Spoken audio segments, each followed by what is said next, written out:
Hey everyone, welcome back to the channel. Sorry it's been a few weeks, there's a few things have been going on here that I'll tell you a bit towards the end. But anyway, wanted to get back to the main corner section here. We've been working our way through. We've obviously made our rocker piece up now, and so what I'm going to show you is how we're going to fit this in, and then go ahead to start to form up the more complex shapes that essentially tie into this, the triangular piece, and then the rocker or frame leg that goes up and arcs into the rear here.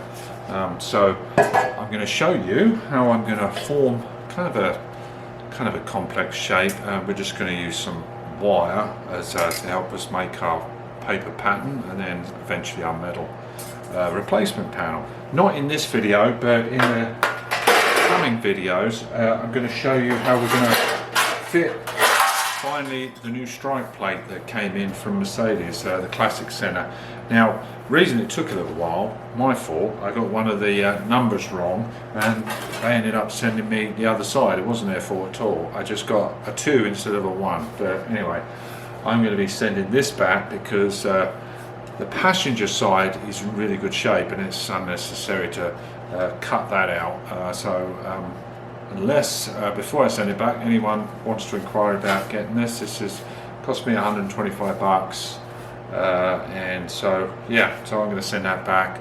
Otherwise, let me know. So this is a right-hand strike plate with serial number on there. That's the serial number, in case, just for your reference, for a 108 or I think 110s. This will fit. But anyway. So that's that. So in the upcoming videos I'll show you how I'm going to install this. This fits in beautiful at the back there, but I did need to do some painting work back there and some foundation work before we put this in. So let's get you back into this area. I'm going to show you how I'm going to fit the inner rocker and double layer it, put our spot welded patch at the back there for extra strength. So let me get you in close and take a look. So here's our backing plate. I've got all my holes punched out for rosette welds, and then we can carry on. This is all copper primered between. So let's get that welded in, and then we'll move on to installing the rest of the rocker. So there we are. I've got these spot welded in. We've got about 13 plug welds here. The reason I use the plug welder on this, number one, it's hidden. Okay, so it's hidden and you'll never see this again. Also, this is an 18 gauge backer, and I'm going to 16 gauge, and I really wanted to get a lot of heat into the 16 gauge to get really good penetration. And I turned down the wire feed just a little bit and raised the temperature, so I don't get a big bulbous rosette weld. It's just like a light dome there. And I've got good heat penetration both sides.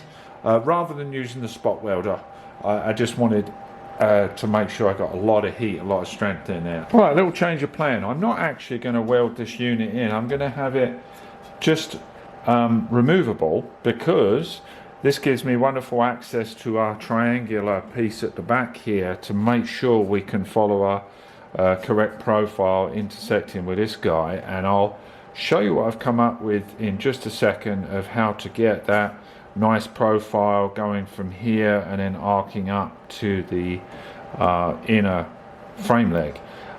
So because if I welded this in, then I've got to be scrambling at the back here.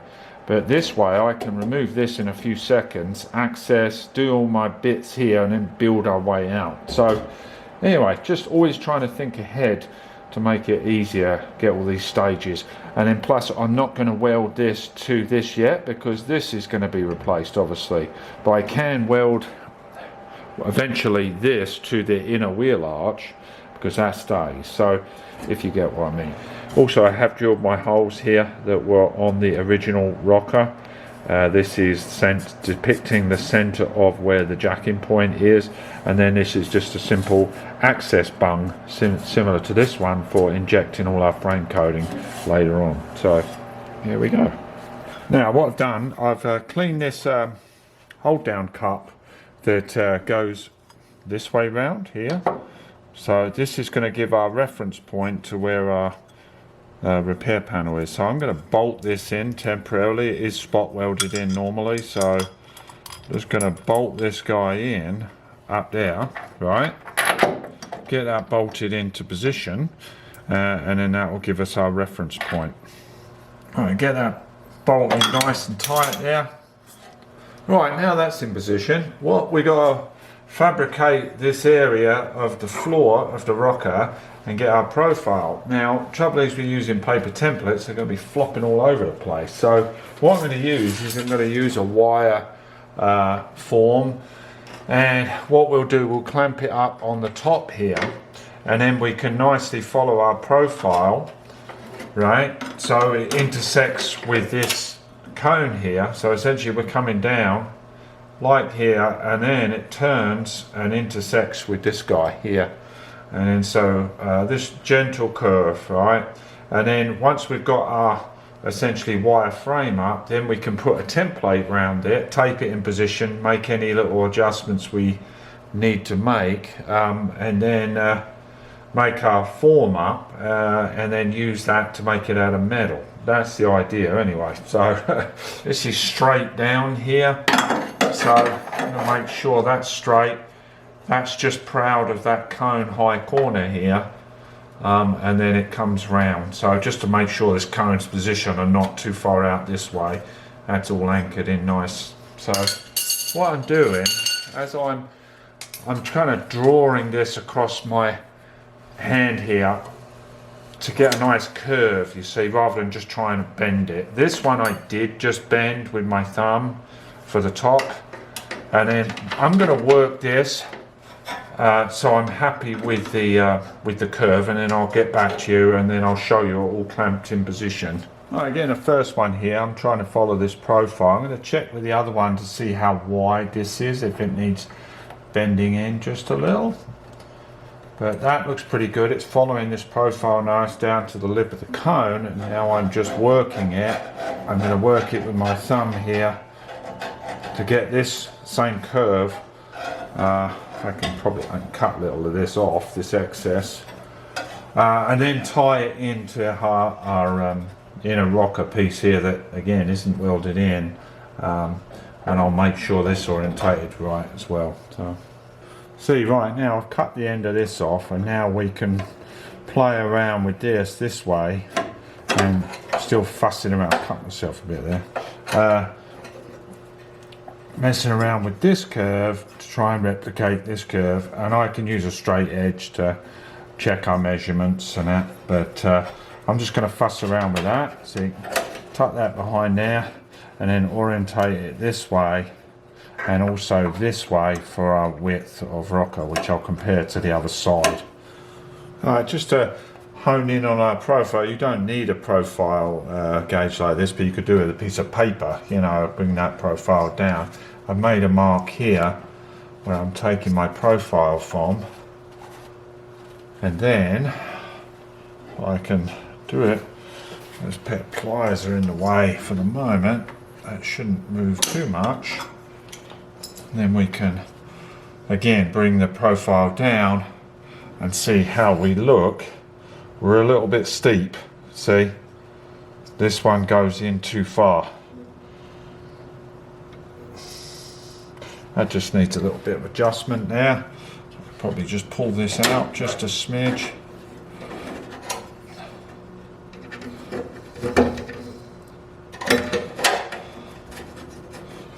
Let's try that.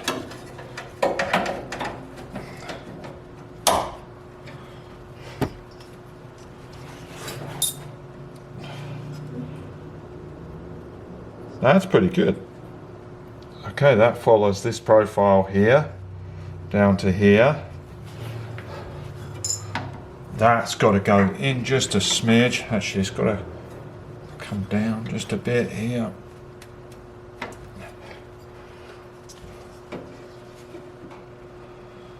So that's pretty darn good. So we'll just check on the other side this distance, and then we can do the back one then that goes around the back corner. So Not sure where I finished off filming last time I was shooting this video, but anyway, so we've got the buck essentially made up, and I'm very happy with the profile. I've reinforced it with a few cross pieces here, intersected it with a hold down cone here, and I've taken the inner rocker off, unclamped that. I'm actually painting it with some frame coating, as you can see here and back here. So what I'm basically doing, I've been brainstorming this for a little while to find out the easiest way to work this. So I've used the buck to trace out on a piece of thicker cardstock here essentially what we need. Okay, so this one is the thing that arches up here, but what I'm opting to do now, I think, is to make this in two sections. Do our forward flat section where the flat is here, here and upper, so it's essentially a sort of a triangle piece of cheese kind of shape, and then we'll do this section as a separate piece, and we'll do reinforcement plates on the insides, double welded and backed and everything. So I'm not concerned about strength, I'm just more concerned about getting our correct profile and making sure we intersect with everything. So I'm just using a piece of this card. I've got it clamped, let's show you, got it clamped in position here, and then I'm going to essentially start trimming and playing around with it to make our template up. And I say this isn't, I haven't got any hard set way of doing this, I'm just working it and seeing what seems to be the best way of doing this. So let me get this all cut out. See the way the frame buck here is really lined up really nicely here, and it tapers to an end, just intersecting with the remaining piece, and the angle's correct, intersecting with the original. So let me get this cut out and get back to you. So with a little messing around, I think I'm happy with the way this is going. So I've made a reference point so we go back to the same place every time. See, I've got my markings all laid out, so then we can bring this up, you see, and then I've got to keep it nice and straight. So this guy corresponds to this, and that black line there represents our cut line, because this triangular rocker overlaps the rocker that's here, you see, and it's spot welded on the outside. I'm quite happy with that actually, that looks pretty good. And at the other end here we can just draw our curve in, and so we're very close. Let me get that trimmed, and I'll try and lock it all into place so you can see what it looks like. Needs straightening up a little bit. But yeah, you can see how this works. It's a little fiddly. It's called fiddle-arsing around work, actually. That's the technical term for it.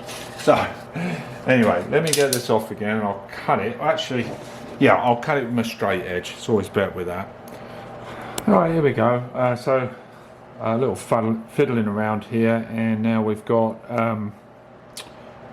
the framework down here in level where the inner rocker would be, and so this is nice and straight.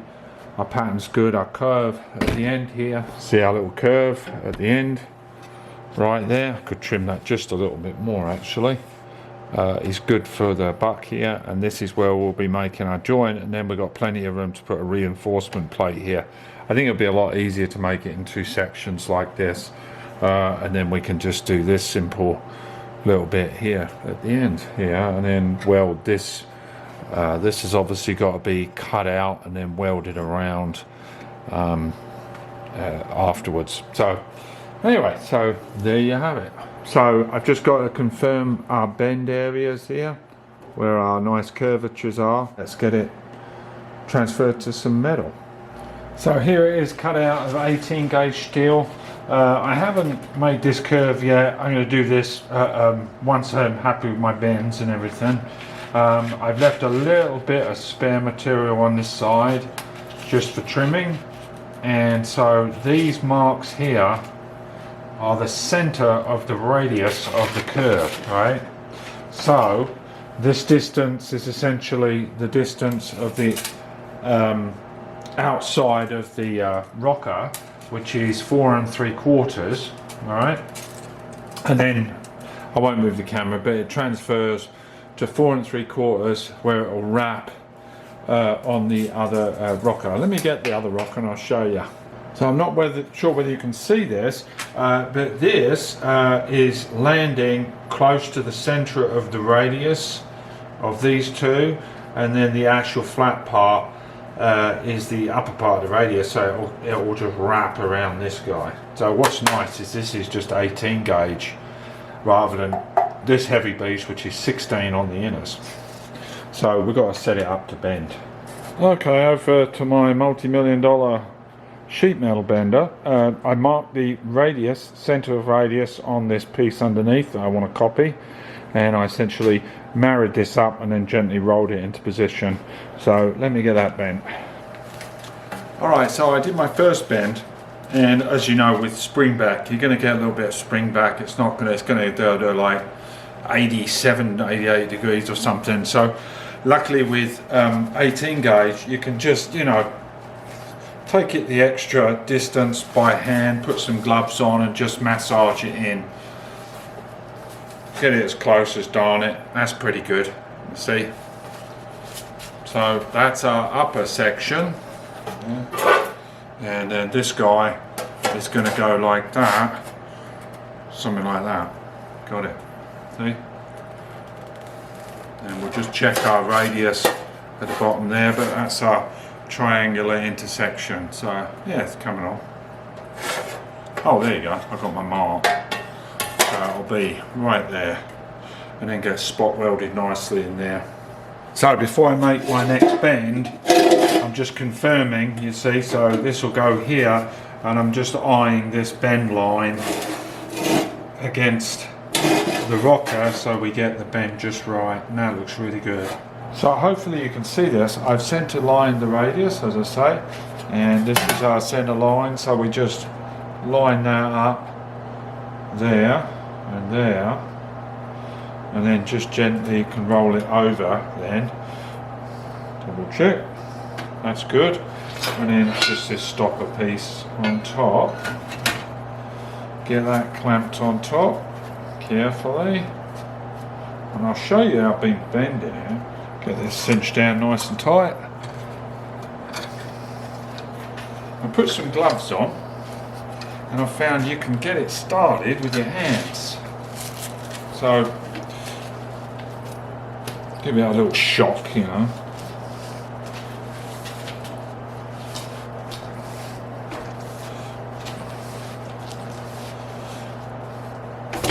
Oops. Give it a palm.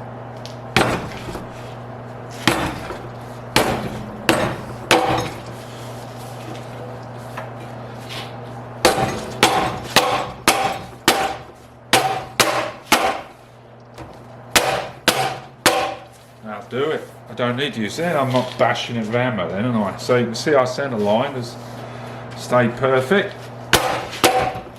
See, now it bounces back, as I say. So we've got to just true it up by hand now. You wouldn't be able to do that with 16 gauge, I'll tell you.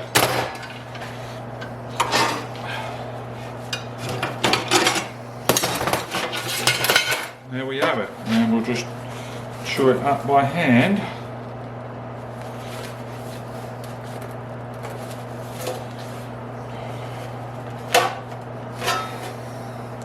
There we go. So now we've got our little cutout here to do. I want to true this up. This is not quite at 90 degrees, so I want to true that up.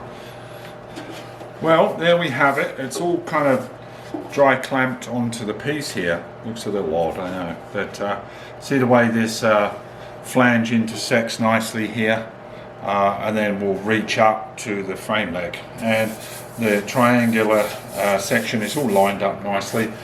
Anyway, that's joined nicely and then gets spot welded into there, and then the top section spot welded along here.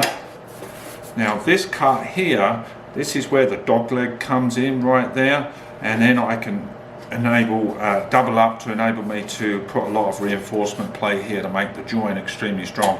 I'm not worried about the strength because doubling up and butt welding, lap welding and spot welding, plus treating it with frame coating, and then I'm going to do some what's the stuff, seam sealer, you know, to make sure no moisture gets, and then finally once it's all done, I've said it before, just inject it with cavity wax, so this ain't gonna rust. So there you go. I'm going to cut this video now because I need to not make it too long, and I hope that you enjoyed the video as much as I have making it. And just to give you a heads up, unfortunately about a week ago I got news of my mum passing in the UK, so I am going to have to go back to the UK to her service. So yeah, kind of a sad time, but I'm obviously not going to be doing this for a few weeks at least, you know, until I get back and reorientate again. So I really appreciate you guys watching and commenting and giving me tips as well. So I will see you in the next one, whenever that is. Like I say, you know, I've got a lot of things going on before I get back to this, but I appreciate everything, and please hit like, share, subscribe, and I'll see you in the next one. All right, take care guys, bye bye.